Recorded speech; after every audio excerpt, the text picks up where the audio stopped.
Hi, this is Randy Rice of Rice Consulting Services and riceconsulting.com with another in my series of basic testing concepts and principles videos.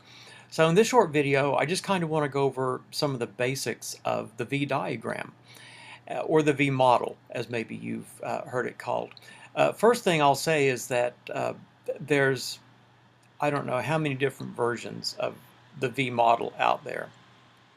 And I believe it originated like in the early 90s, and it, I think, was credited to Barry Boehm uh, of USC. And what it is really is just a way to explain what goes on in building and testing software. It's not really meant to be a life cycle.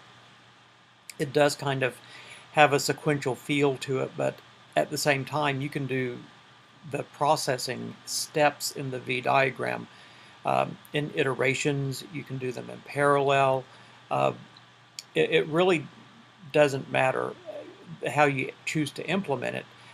The basic thing we're getting at in the V model is understanding of what relates to what in terms of deliverables.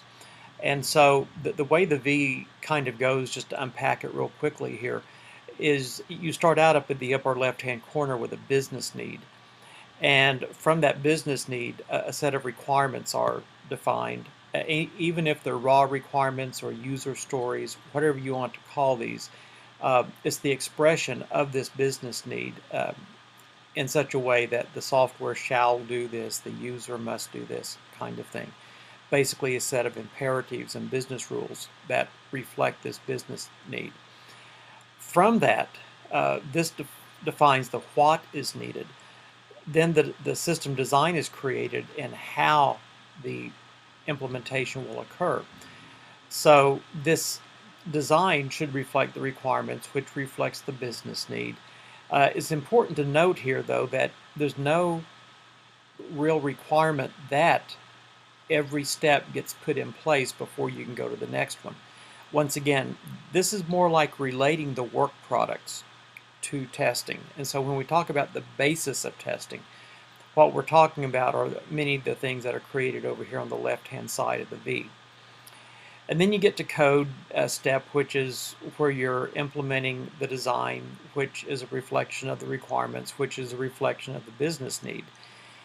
Now, you'll notice down here in the lower right-hand corner of the boxes in the V, there's verify business need, verify requirements. These are basically review kind of steps. You can verify business need, for example, by doing a feasibility study or a cost-benefit analysis. In fact, I often tell people that this is probably one of the best defects you can find, is the system that shouldn't be built. You know, you can save millions of dollars literally, without even writing a line of code on that one. But you can start to find defects even throughout this part of the V.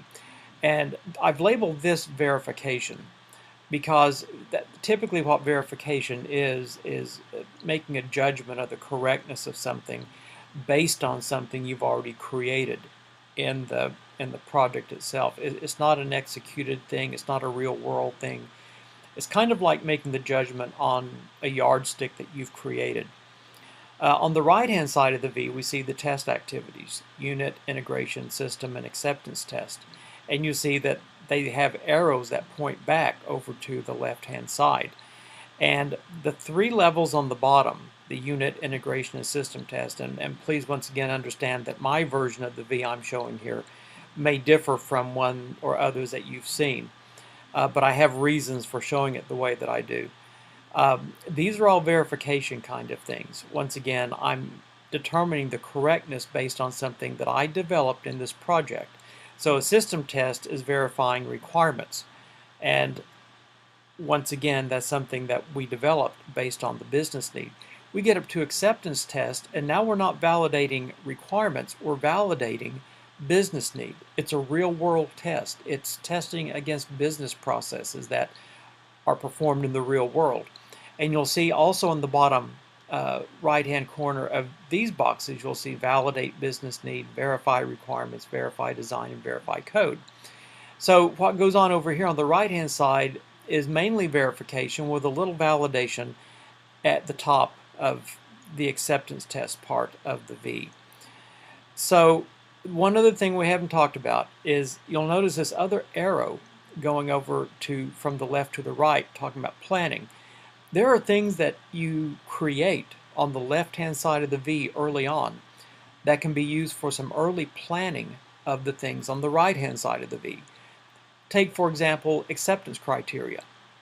I would suggest that if you're going to start a project and you don't have acceptance criteria defined already, you're already in trouble.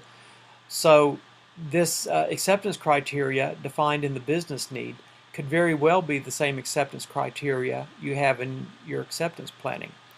The requirements, the base requirements that you have over here developed could be the basis for your initial system test objectives. So you see this kind of two-way interaction going on here. Well, anyway, that's the basic idea of the V model. And if you want to know more information like this about things that are encountered in software testing and some of the basic concepts and principles, as well as some of the more intermediate and advanced topics in testing, come to my website at riceconsulting.com. Thanks for watching.